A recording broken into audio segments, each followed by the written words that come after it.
C'est toujours bien de parler à ceux de dehors avant de revenir en famille. C'est ce qu'il fallait faire.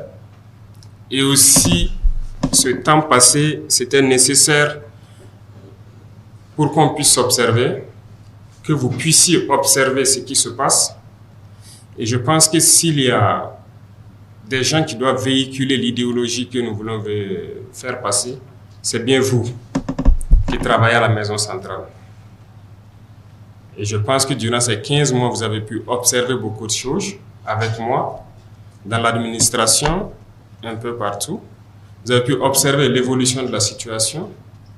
Et je pense qu'il était temps donc, en début de cette année, qu'on puisse se donner un nouveau départ pour l'institution, mais aussi pour le pays entier. Il y a une pratique qui se passe dans tous les ministères, on a remarqué ça. Lorsque vous demandez un travail, automatiquement, c'est un cabinet d'études externe. On donne au cabinet pour faire l'étude et c'est coûteux. Mais de vous à moi, vous savez très bien, la plupart du temps, le cabinet se retrouve être le cabinet soit du ministre ou de quelqu'un en tout cas dans le ministère. Est-ce qu'on se comprend? C'est du vol. Disons-le clairement, ce n'est pas bien. Vous êtes par exemple informaticien. On vous demande un travail dans ce domaine. C'est vous qui êtes censé le faire. Sinon, à défaut, il faut remonter vers des institutions, en tout cas étatiques, qui puissent vous aider à le faire. La première des choses que les gens font, c'est un dossier rapidement. On recrute un cabinet et on les donne. Et derrière lui-même, il part travailler. On a observé ça. Il fallait donc un long temps d'observation pour comprendre et confirmer les mauvaises habitudes des gens dans l'administration. On veut faire en sorte que certaines institutions telles que l'ANSAL puissent être ces cabinets-là. Là où ils seront limités, ils vont dire qu'ils ne peuvent pas, il faut qu'ils recrutent des experts dans tel domaine. Ils vont recruter et ils vont le faire. Mais la plupart des travaux qu'on essaie d'effectuer dans la plupart des ministères, il y a de la ressource à l'académie pour le faire. Donc, ça sera opérationnel cette année et très vite pour qu'on arrive à économiser un peu. On n'est pas contre, il y a beaucoup le privé est très développé. Donc, les cabinets privés peuvent servir aussi à faire des études pour beaucoup de structures privées. Mais il ne faut pas que dans l'administration, on recrute des compétences et à chaque fois qu'il y a un travail, il n'y a pas de compétences. Il faut repartir encore vers un cabinet privé. C'est du vol, c'est de la triche et on va mettre fin à ça.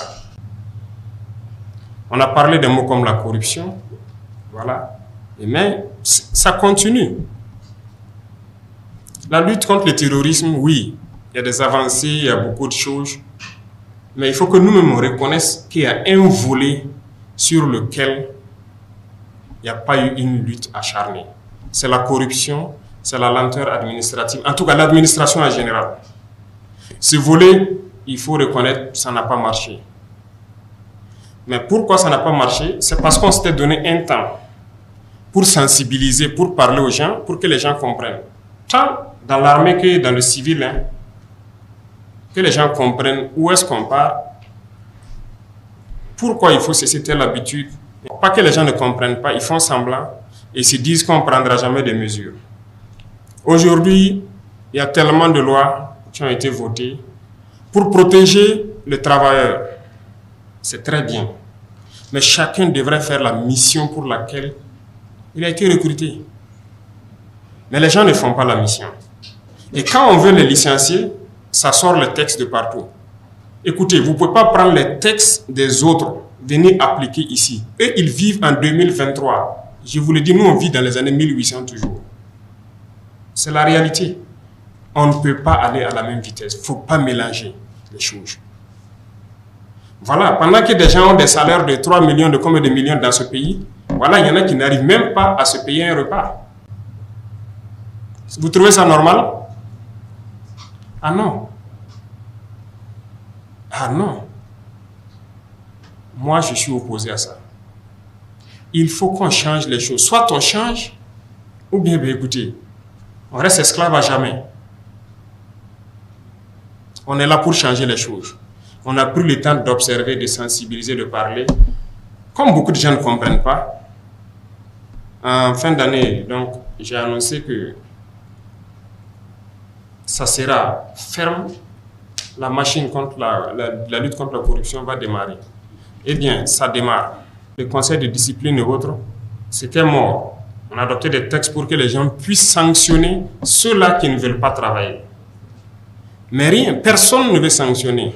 Tout le monde est assis, bon, il est dans sa direction, les gens foutent la merde, ils ne veulent pas faire ce qu'il doit faire.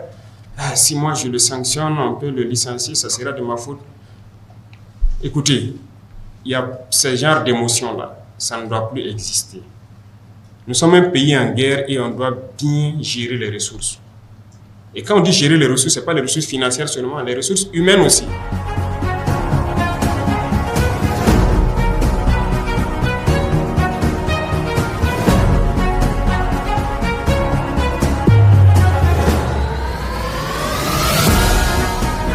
Zoumara Véronique.